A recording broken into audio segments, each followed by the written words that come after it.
નમસ્કાર મિત્રો, માત્ર ટૂંકી અને બે ત્રણ વાતો કહેવી છે. કેમ કે છેલ્લા 2-4 દિવસથી ભાજપના નેતાઓએ જનતા જાણે કે સાવ જ અજાણ હોય, અજ્ઞાન હોય, અબૂધ હોય, જનતાને કોઈ વસ્તુની માહિતી ન હોય એવી રીતે જનતાની આંખમાં ધૂળ નાખવાનું, જનતાને છેતરવાનું એક પબ્લિસિટી સ્ટન્ટ ભાજપના બધા નેતાઓ કરી રહ્યા છે. એટલે મારી વાત શરૂ કરું એ પહેલા મિત્રોને વિનંતી કે જો મારી વાત યોગ્ય હોય તો હજારો લોકો સુધી આ વાત પહોંચાડો. છેલ્લા 2-3 દિવસથી ભાજપના દેશભરના અને ગુજરાતના નેતાઓ છે એ તમાશો કરી રહ્યા છે, સ્ટન્ટ કરી રહ્યા છે. જાણે કે પોતે બહુ મહાન માણસો છે અને ગુજરાતની જનતા મહાન નથી.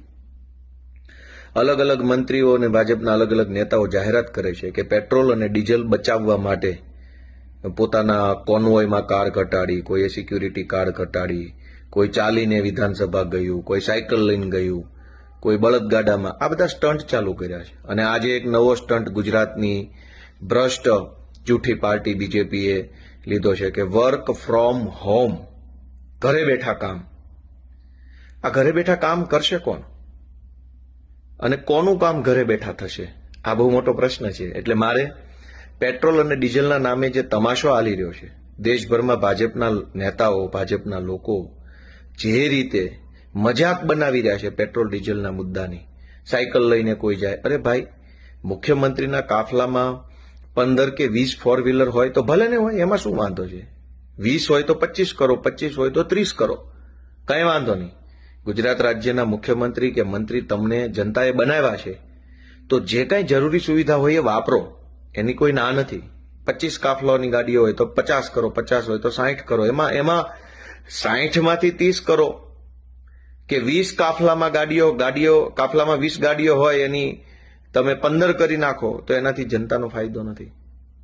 પણ પેટ્રોલ અને ડીઝલ બચાવવું હોય તો આખા ગુજરાતની જનતા રોજ જાગીને હજારો લોકો કારણ વગરના બિનજરૂરી રીતે ખોટા સરકારી કચેરીઓના ધક્કા ખાવા પડે છે.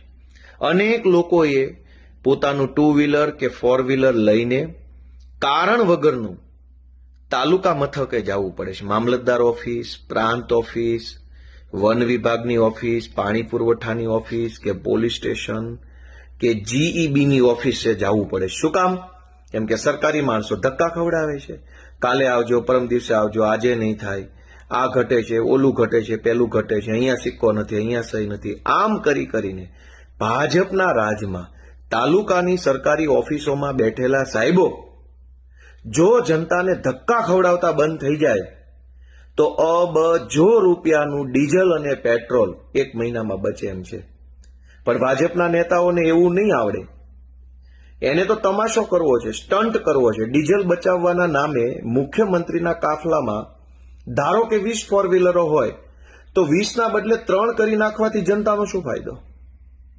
અને 20ના બદલે 38 ફોર વ્હીલરો લઈને મુખ્યમંત્રી ફરે તો એમાં ગુજરાતની જનતાને શું નુકસાન છે? પેટ્રોલ ડીઝલ બચાવવું હોય તો હજારો લોકોએ સરકારી અધિકારીઓની દાદાગીરીના કારણે ગામડામાંથી તાલુકા સેન્ટર ઉપર જે ધક્કા ખાવા પડે છે, ધક્કા ઓછા થાય એવી કોઈ ટેકનોલોજી, વેબસાઇટ, એપ્લિકેશન, ઓનલાઈન સુવિધા, વોટ્સએપ સુવિધા, મિસકોલ સુવિધા કરો તો અબજો રૂપિયાનું ડીઝલ બચે એમ છે. પણ ભાજપવાળા આવા ધંધા નહીં કરે, બસ સ્ટન્ટ નાખે છે. મુખ્યમંત્રીએ પોતાના કાફલામાં વાહન ઘટાડ્યા, ફલાણા અભણ મંત્રી છે એ સાયકલ લઈને સચિવાલય જશે, ફલાણો અંગૂઠા છાપ ઠોઠ નિશાળિયા જેવો મંત્રી છે એ હવે ઇલેક્ટ્રિક કારમાં જશે. તમારે પેટ્રોલ ડીઝલ બચાવવું છે તો હું બીજો ઉપાય આપું કે આપણા ગુજરાતમાં જેલની અંદર જે કેદીઓ રહેલા છે એ અનેક કેદીઓને કેદી જાપ્તામાં પોલીસની ગાડીઓમાં ભરી અને જેલમાં લઈ જવામાં આવે છે. રોજના હજારો પોલીસવાળા, હજારો ગાડીઓ. હવે જામનગરની જેલમાંથી કેદીને ભાવનગર લઈ જવામાં આવે, ભાવનગરની જેલમાંથી રાજકોટ લઈ જવામાં આવે, અથવા રાજકોટની જેલમાંથી રાજકોટ લઈ જવામાં આવે. રોજના હજારો કેદીઓને સરકારી વાહનોમાં બેસાડીને કોર્ટ સુધી, અદાલત સુધી લઈ જવામાં આવે છે. તો 100% ડિજિટાઇઝેશન કરીને 100% હાજરી કોર્ટમાં વિડીયો કોન્ફરન્સ થ્રુ થાય એવું કેમ આયોજન નથી કરતા? તમારે ડીઝલ બચાવવું છે, પેટ્રોલ બચાવવું છે, કે પેટ્રોલ ડીઝલ બચાવવાના નામ ઉપર તમાશો કરવો છે, સ્ટન્ટ કરવા છે, પબ્લિકની આંખમાં ધૂળ નાખવી છે, એ નક્કી કરી લો. અને પેટ્રોલ ડીઝલ જ બચાવવું હોય તો હજારો લોકો ગુજરાતમાં અદાલતની તારીખો ભરે છે. કોઈ સાચી તારીખ ભરતો હોય, કોઈ ખોટી તારીખ ભરતો હોય, કોઈ ફરિયાદી તરીકે, કોઈ આરોપી તરીકે, કોઈ વકીલ બનીને, કોઈ સાક્ષી તરીકે, કોઈ પંચ તરીકે.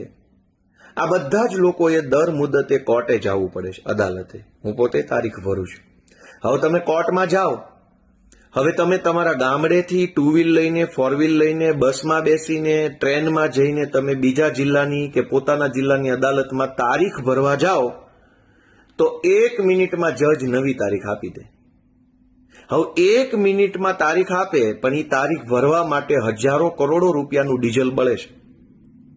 તો ભાજપના અભણ અંગૂઠા છાપ અને જનતાનું લોહી ચૂસવાવાળા નેતાઓને એ નથી દેખાતું કે મંત્રીના કાફલામાંથી 4 4 વ્હીલરો ઘટાડી દેવાથી કઈ અબજો રૂપિયાનું ડીઝલ નહીં બચે.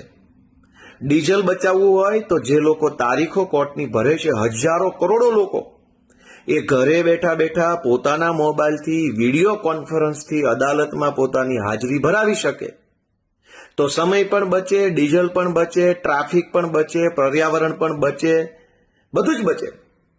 પણ ભાજપના અભણ નેતાઓને કોણ સમજાવે? 2 દિવસથી ઉપાડો લીધો છે, એ જ ધારા ચોંટ્યા છે જાણે કે દુનિયામાં કોઈને કઈ ખબર જ નથી પડતી ને પોતે જ મહાન જન્મા છે.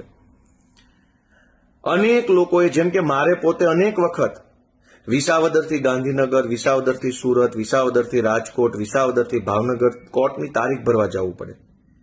હવે હું મારો મોબાઈલ અત્યારે મારા હાથમાં પકડી ફેસબુક લાઈવ કરું છું. હું ભલે ને દુનિયાના કોઈ પણ છેડે હોઉં, પણ તમે તમારા ઘરે બેસીને મારી વાત સાંભળી શકો છો. તો હું દુનિયાના ગમે છેડે બેસીને અદાલતમાં હાજરી ન ભરાવી શકું? પણ નહીં, એવી વ્યવસ્થા નહીં કરે. કેમ કે પેટ્રોલ ડીઝલ નથી બચાવવાનું, તમાશો કરવાનો છે, સ્ટન્ટ નાખવાનો છે, લોકોને ગેરમાર્ગે દોરવાના છે. એટલે તમારે પેટ્રોલ ડીઝલ બચાવવું હોય તો દરેક વ્યક્તિ ઘરે બેઠા મોબાઈલથી, વિડીયો કોન્ફરન્સથી અદાલતમાં હાજર રહી શકે એવી વ્યવસ્થા કેમ નથી કરતા? અનેક લોકોએ આરટીઆઈ કરી હોય છે તો સરકારી માણસો એને ધક્કા ખવડાવે, આજે આવજો, કાલે આવજો, પછી આવજો. હજારો લોકોએ સરકારી કચેરીએ જવું જ ન પડે, ઘરે બેઠા બેઠા મોબાઈલથી, ઓનલાઈન, વોટ્સએપથી, મેસેજથી, એપ્લિકેશનથી, વેબસાઇટથી બધા જ કામો જો થવા લાગે તો અબજો રૂપિયાનું માત્ર ડીઝલ ન બચે, સમય પણ બચે, પૈસા બચે, પર્યાવરણ બચે, બધું જ બચે એમ છે. પણ આ ભાજપના જે કાંઈ પણ નેતાઓ છે, જે ગુજરાતની જનતાને રોજ જાગીને છેતરી રહ્યા છે, એને જરાક વિનંતી કરજો, તમારા ગામમાં ભાજપનો કોઈ અંધભક્ત હોય તો એ અંધભક્તને કહેજો કે તમારે પેટ્રોલ ડીઝલ બચાવવું હોય તો કરોડો વાહનોને અંદર ફાયદો થાય એવું કરો. તમારી પોતાની 2-5 ગાડીઓમાંથી 4 ગાડીઓ ઓછી કરી નાખો, એનાથી કઈ અબજો લીટર પેટ્રોલ બચવાનું નથી. તમે તમારે વાપરો, મજાથી વાપરો, એની કોઈ ના નથી. પણ જનતાનું પેટ્રોલ ડીઝલ સમય અને પર્યાવરણ ન બગડે એના માટેનો કોઈ નિર્ણય લ્યો. હવે વર્ક ફ્રોમ હોમ એટલે શું? તો કે અનેક સરકારી કર્મચારીઓ અથવા સરકારી અધિકારીઓ તો હવે બાના કાઢશે કે અમે ઘરે છીએ. જનતા પોતાના ગામડેથી 2 વ્હીલ લઈને, 2 વ્હીલમાં 300 રૂપિયાનું પેટ્રોલ નખાવીને કે 4 વ્હીલમાં 200 રૂપિયાનું ડીઝલ નખાવીને તાલુકા પ્લેસ ઉપર જાય, મામલતદાર ઓફિસ, તાલુકા વિકાસ અધિકારીને મળવા. હવે એમ કહેશે હું તો ઘરે છું, કેમ કે અમને સરકારે વર્ક ફ્રોમ હોમ કરવાનું કીધું છે. હવે સરકાર કઈ આપણને, પ્રાઇવેટ પબ્લિકને તો ઘરે બેઠા કામ કરો એવું નહીં કહી શકે. સરકાર તો પોતાના સરકારી માણસોને કહેશે કે વર્ક ફ્રોમ હોમ, ઘરે બેઠા કામ કરો.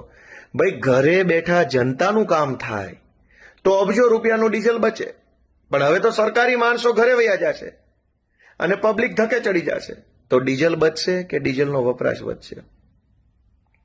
એટલે દોસ્તો, મારું એટલી જ વિનંતી છે કે આ અનેક જગ્યાએ છે સ્ટન્ટ જે કરે છે ભાજપના લોકો, એને જરાક તમે સમજાવો કે પેટ્રોલ ડીઝલ બચાવવું હોય તો બીજા 500 રસ્તાઓ છે. હજુ તો હું કહેવા બેસીશ તો ઘણું છે, પણ સમજવા માટે આટલી વાત કાફી છે કે કરોડો લોકો ટ્રાફિક જામમાં ફસાય છે. પેટ્રોલ ડીઝલ બચાવવું હોય જો ભાજપની સરકારે તો રાજ્યના લગભગ રોડ રસ્તાના કામો છે ને એ 2-5 વર્ષ સુધી હાલે છે. ટાઈમ લિમિટમાં એક પણ રોડ રસ્તાનું કામ પૂરું નથી થતું. મને યાદ છે રાજકોટથી અમદાવાદનો હાઈવે, ભાવનગરથી અમદાવાદનો ધોલેરા હાઈવે, સૌરાષ્ટ્રથી સુરતને જોડતો વાસદ વટામણ તારાપુર હાઈવે, ઉત્તર ગુજરાતમાં મહેસાણાનો હાઈવે, અનેક હાઈવેનું કામ 5-10 વર્ષ સુધી ચાલે છે. એ 10 વર્ષ સુધી સરકારી કામ ચાલુ રહેવાના કારણે ટ્રાફિક જામ થાય. ટ્રાફિક જામના કારણે કરોડો રૂપિયાનું પેટ્રોલ ડીઝલ બગડે છે. ઈ ભાજપવાળાને નથી દેખાતું કે અહીંયા કરોડો રૂપિયાનું ડીઝલ બગડે છે. એક રોડ બનાવવામાં 5 વર્ષ લાગે તો ઈ રોડ ઉપર અનેક ડાયવર્ઝન કાઢ્યા હોય. ઈ ડાયવર્ઝનના કારણે ટ્રાફિક જામ થાય, ગાડીઓની સ્પીડ ધીમી પડી જાય અને ધીમી સ્પીડના કારણે કરોડો રૂપિયાનું ડીઝલ બગડે. એક રોડ બનાવવાની તમે ટાઈમ લિમિટમાં રોડ નથી પૂરો કરી શકતા અને હાલી નીકળ્યા છો પેટ્રોલ ડીઝલ બચાવવા માટે. ભાજપના લોકોને તો શરમ નથી, નહીતર આમાં તો આબરૂ છે નહીં, નહીતર આમાં આબરૂ જતા વાર ન લાગે. જો ભાજપની સરકાર સમયસર રોડ બનાવે, જે કાંઈ રોડ એને બનાવવો હોય, નાળા બનાવવા હોય, પુલ બનાવવા હોય, એ 5 વર્ષને બદલે ટાઈમ લિમિટની અંદર પૂરા કરે તો પણ પેટ્રોલ ડીઝલ બચે એમ છે. લોકોએ તાલુકા કક્ષાની કે જિલ્લા કક્ષાની કચેરીએ ધક્કા ન ખાવા પડે કામ માટે તો પણ પેટ્રોલ ડીઝલ બચે. પેટ્રોલ ડીઝલ બચાવવાના હજારો રસ્તાઓ છે, પણ એ બધા જ રસ્તાઓ અપનાવવાના બદલે સ્ટન્ટનો રસ્તો ભાજપે પસંદ કર્યો છે. વડાપ્રધાન કે હું 2 ગાડી લઈને જઈશ, મુખ્યમંત્રી કે હું 1 ગાડી લઈને જઈશ. અલ્યા ભાઈ, એક નહીં 152 ગાડી લઈને જાઓ, પણ રોજ જાગીને હજારો લોકોએ પોતાનું 2 વ્હીલ લઈને તાલુકે કે જિલ્લે જવું પડે છે. ધક્કા બંધ કરાવી દો ને. કોર્ટની મુદતો ભરવા જવું પડે છે 2 વ્હીલરો 4 વ્હીલરો લઈને ટેમ્પામાં બેસીને, એ બંધ કરાવી દો ને. રોડના ને બ્રિજના ને બધા સરકારી કામો વર્ષો સુધી ચાલે છે, એમાં જે ડીઝલ પેટ્રોલ બગડે છે એ બંધ કરાવો ને. એટલે ભગવાન ભાજપવાળાને સદબુદ્ધિ આપે એવી પ્રાર્થના સાથે બધાનો ખૂબ ખૂબ આભાર.